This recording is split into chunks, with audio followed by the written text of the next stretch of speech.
You're listening to the Options Insider Radio Network, the home of the Options Podcast. For more quality options programs, visit theoptionsinsider.com or search for Options Insider Radio Network in your podcast provider of choice. Listeners can also access all of our programming through our mobile app available in the iTunes and Google Play stores. Select programs are also available via live stream at mixlr.com/options-insider. That's mixlr.com/options-insider. Don't forget to follow along with your favorite programs and submit your own questions for the hosts at twitter.com/options, stocktwits.com/options, facebook.com/theoptionsinsider, or via questions at theoptionsinsider.com.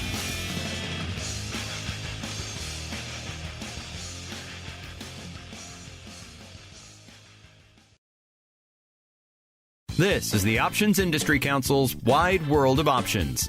Before we start today's show, listeners should know that options involve risk and are not suitable for all investors. Individuals should not enter into an options transaction until they have read and understood the disclosure document, characteristics and risks of standardized options, available by visiting the OCC.com or by contacting your broker, any exchange on which options are traded, or the Options Clearing Corporation at 125 South Franklin Street, number 1200, Chicago, Illinois, 60606. The Options Industry Council is an industry resource provided by the Options Clearing Corporation, collectively OCC. Any strategies discussed are strictly for illustrative and educational purposes only and are not to be construed as an endorsement or solicitation to buy or sell securities. Commissions, fees, margins, interest, and taxes have not been included in any of the examples used in this show. These costs impact the outcome of all stock and options transactions. Consult your tax advisor about any potential consequences. OIC was created in 1992 to educate investors and their financial advisors about the benefits and risks of exchange-traded equity options, and the Wide World of Options radio show is one of several resources investors can utilize to learn more about options. Other resources OIC offers include webinars, articles, and self-guided options-related coursework. For more information, check out www.optionseducation.org. Now, here's your host, Mark Benzaquen.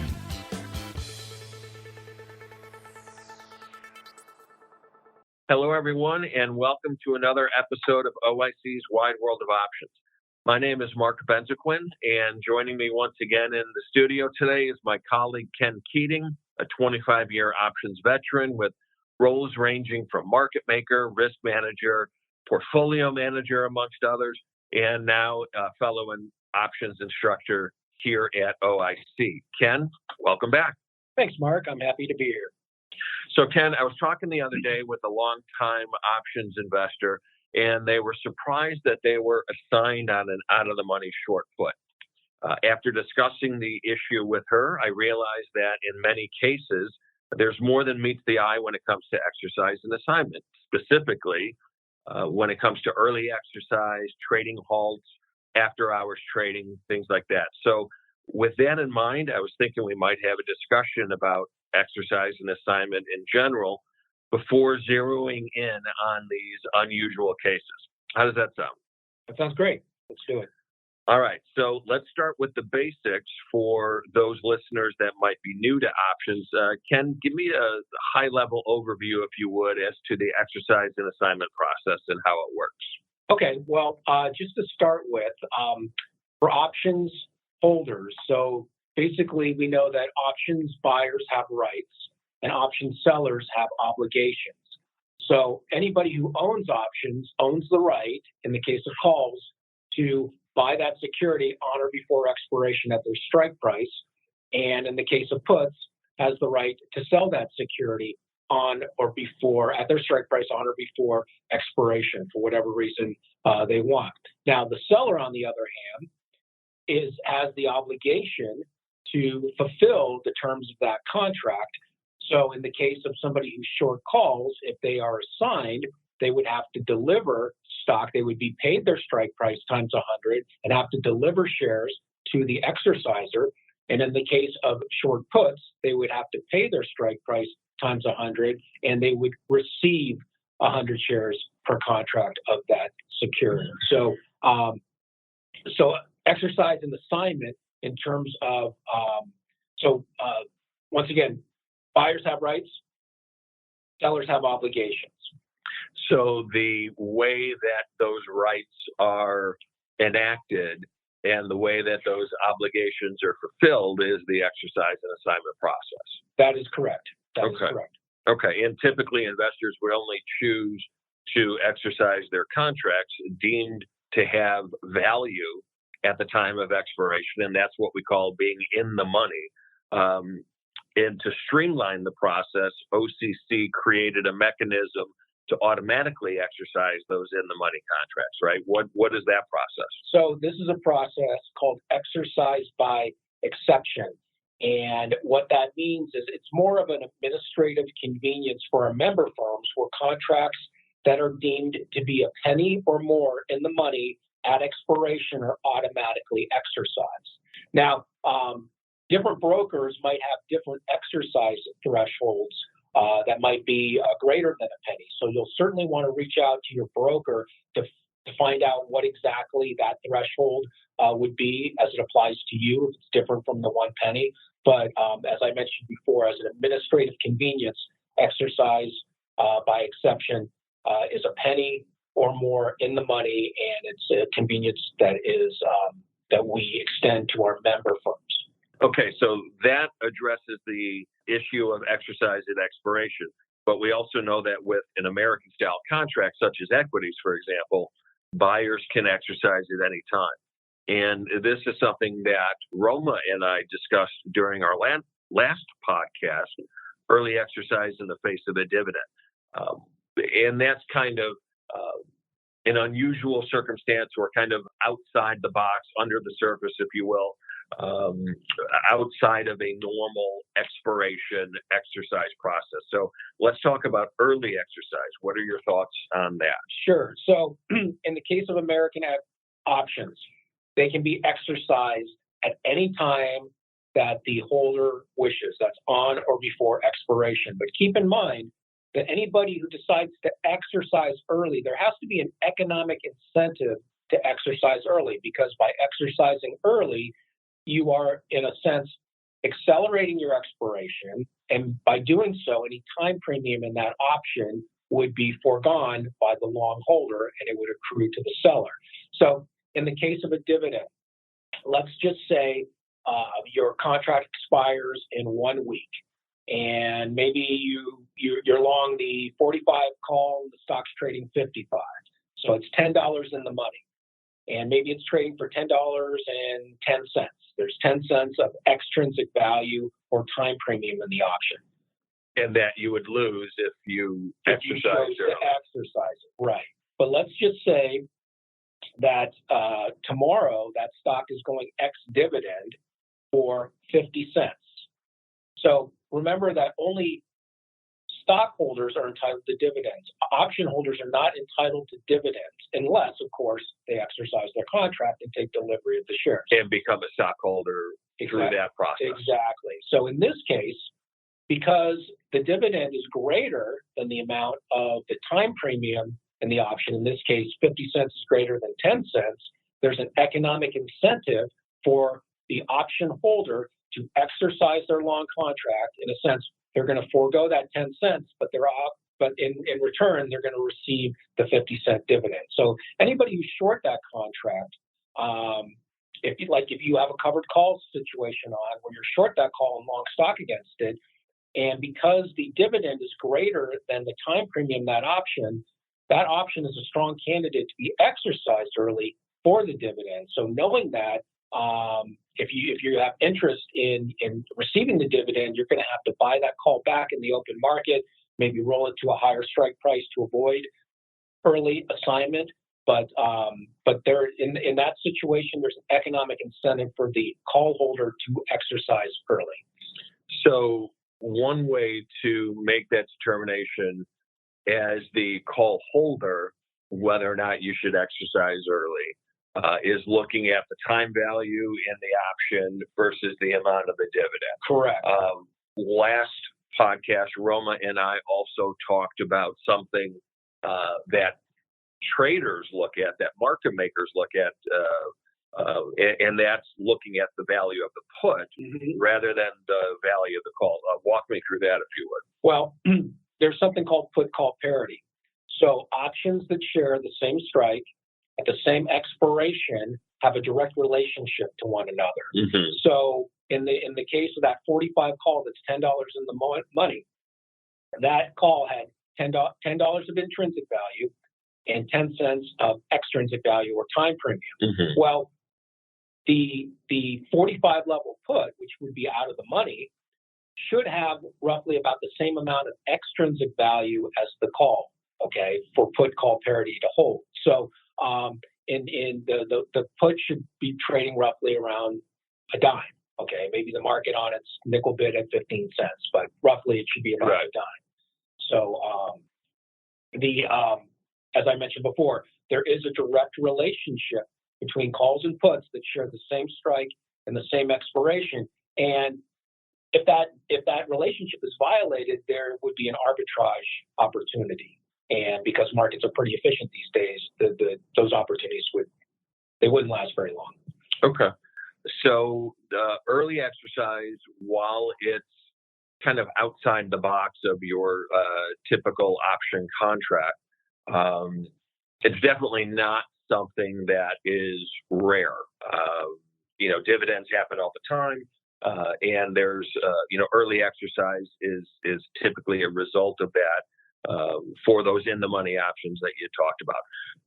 But now let's go even further beneath the surface, and let's look at a couple different circumstances in which they may be more rare, maybe more unusual, and certainly something that may be more of a surprise to call or put holders that they may not be expecting. So in our previous podcast, we had talked about how about 72% of all options get closed out ahead of time for expiration. And really the idea with most investors when it comes to options is they're actually not looking to buy a call and exercise it and become a stockholder. What they're really looking forward is that price appreciation of the option.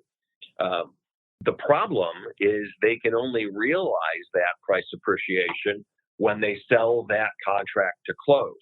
But if the underlying stock is halted and therefore the options are halted as well, the investor isn't going to be able to close out their position, which only gives them two scenarios left. They can either exercise it or let it expire regardless of its value. So let's talk about trading halts and assume that, for an example, let's say I'm an investor, I'm long puts, the underlying stock is halted. Where do I go from here? All right. So from OCC's perspective, the Options Clearing Corporation's perspective, we don't put exercise restrictions on long holders. So the right of the option holder is still in place. But it's really important that you don't confuse the right that you hold and your ability to fulfill the obligation. So a perfect instance is, let's just say your stock is halted and you were bearish on a stock and the stock went lower and it halted. And maybe there's some irregularities about the company, accounting, earnings, some news comes out. Government interference, foreign policy. Exactly. So all of a sudden, you own the put. You made a calculated decision to buy the put in a speculative sense because you thought the stock was going to go down, and the stock did go down. So you're on the right side of that trade. Seems like a winning deal, right? But now the stock halts, and maybe it's halted for days, weeks, in some instances months. And let's just say your expiration is in a week and the stock is still halted. Now, you certainly own the right to exercise that put. In other words, you would be paid your strike price times 100, regardless of where that stock may open, but you are still obligated to deliver those shares. Right. So if you don't have the physical shares to deliver against your long puts, your broker might not allow you to exercise those puts if, one, they can't borrow the shares and let you carry the short position. Because remember, if you exercise a put and you don't have the physical shares to deliver against them, you're going to be essentially naked short the stock. And if it's a hard to borrow situation where there's no stock to borrow, your broker might not allow you to exercise that put for operational risk, or maybe your account's not big enough to carry that position for whatever reason, or the stock's just not borrowable. So in that case, if your broker doesn't allow you to exercise and that put, your expiration comes up, and that put, any option that doesn't get exercised come expiration, regardless of how much is in the money, would expire without value. Right. And this is something that we've seen recently with some of these foreign stocks that the U.S. government has put on certain mandates, certain restrictions. And these put holders, they had the right idea, as you had mentioned. They were bearish on it. They thought that the stock was going to go down. It did. Right. They tried to exercise because the shares are halted. The trading firms may not be able to locate these shares in order to deliver to the assignee, or if they are able to deliver these shares, they're going to charge a very, very high interest rate or margin rate for these put holders. So it may make it financially unviable for these put holders to exercise. So the important thing here is that the put holder still has the right to exercise their contract, but part of that contract is their obligation to deliver the shares if they exercise. Correct. If they can't fulfill that obligation, then it stands to reason that they're not able to exercise. They might not be able to exercise. Right. Now, if the stock reopens, then it doesn't matter, because if the stock reopens, the options will reopen, and then the investor could take their profit by selling the put, or they could just go out in the open market and buy the physical shares to deliver against puts that they want to exercise. And then it's not an issue. But we're talking about when the stock is halted. It's not, if the stock's halted, the options will be halted as well. And it may be an issue if you don't have the physical shares to deliver. Okay. And I'm assuming if the stock is halted and OCC can't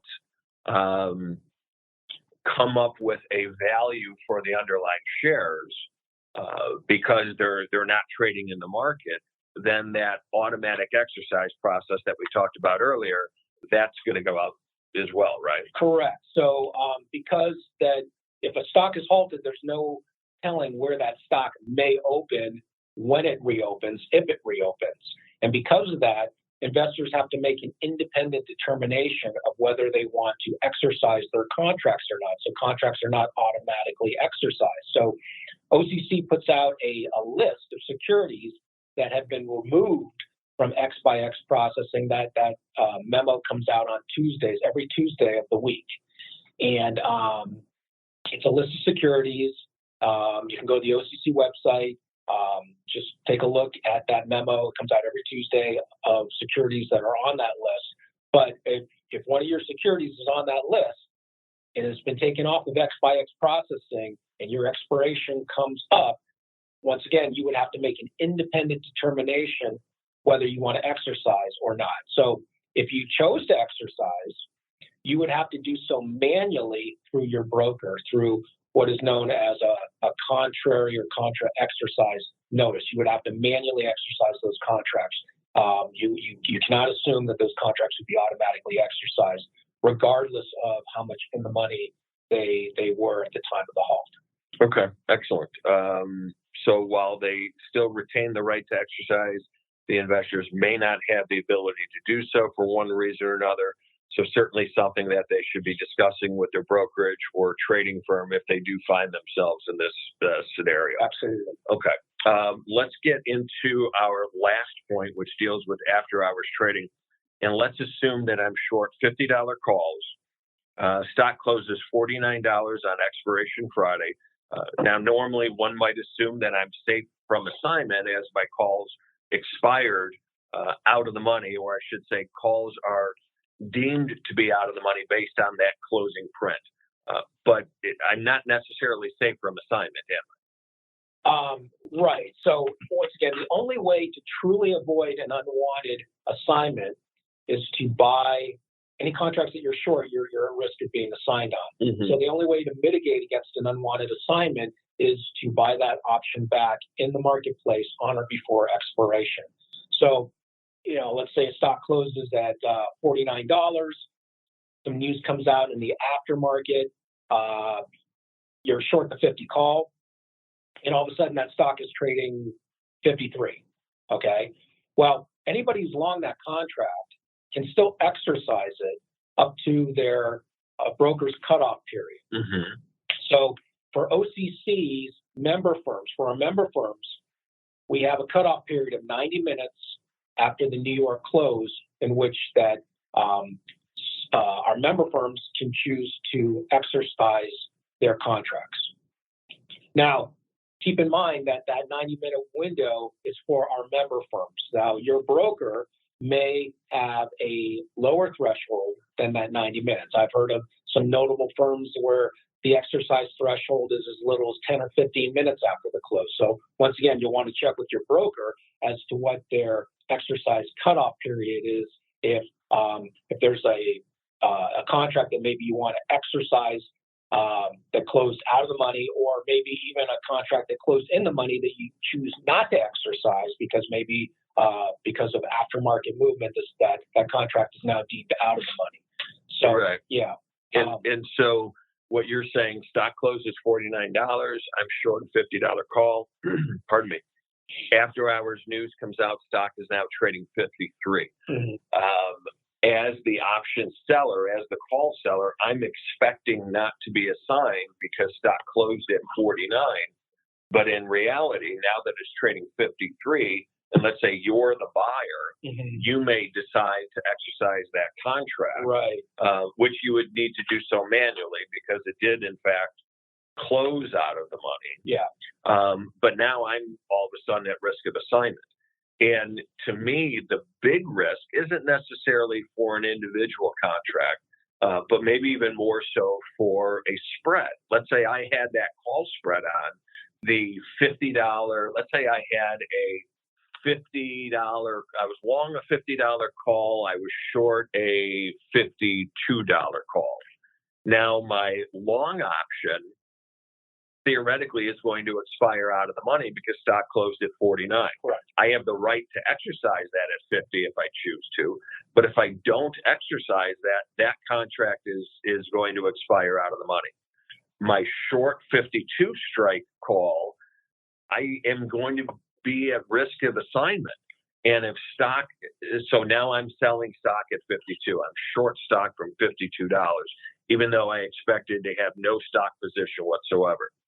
Come Monday morning, stock's trading 53, 54, 55, what have you. I'm short stock from 52. I thought my risk was limited to my spread itself, but now because I was unexpectedly assigned on the short leg, my risk is now a short stock position, and who knows where that stock is going to be traded. Correct. Right. So spreads, which many investors like to trade because they're defined risk characteristics, the defined risk characteristic of a spread only exists within the spread itself. Right. So an exercise or an unwanted assignment can throw the risk dynamics of that spread out the window should that happen. So, in that example, let's just say, you paid the stock's trading 49, you were long the 50, 52 call spread, you paid 50 cents for it. Mm-hmm. And it appears that the spread's going to expire out of the money. So you do nothing. But to your point, you can still be assigned on that short 52 call at any time up until the exerciser's cutoff period. Okay. And we see this all the time where news comes out and somebody who's long that call can choose to exercise it and sell stock in the post market and lock in a risk-free profit. Okay. You won't find out that you're going to be assigned until Monday morning.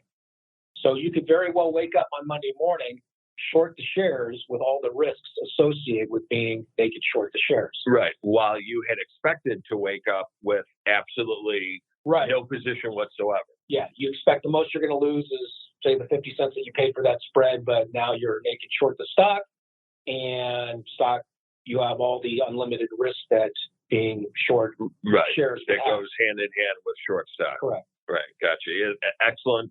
Very insightful information, Ken. Thanks so much for joining me once again to talk about options. This was fun. Thank you. Yeah, I'm happy to be here. I look forward to speaking with you again. Yeah, absolutely. To my listeners, thank you so much. Before we sign off, I want to invite everyone to send us your questions to be featured in a future segment of OIC's Wide World of Options. You can contact us via email at options@theocc.com or live chat with us on our website, optionseducation.org. And while we'll respond to your questions directly, we also might share your question with our listeners in a future podcast. So thanks again to all those listening. We'll be talking with you again very soon. Take care, everyone. You've been listening to the Options Industry Council's Wide World of Options. If you have questions about anything you've heard on today's show, email options@theocc.com or visit www.optionseducation.org and chat with OIC's Investor Education team. Interested in connecting with OIC on social media? Subscribe to the OIC YouTube channel, like them on Facebook, follow them on Twitter at options.edu, and follow their page on LinkedIn. Thanks for listening, and be sure to tune in to the next episode of Wide World of Options.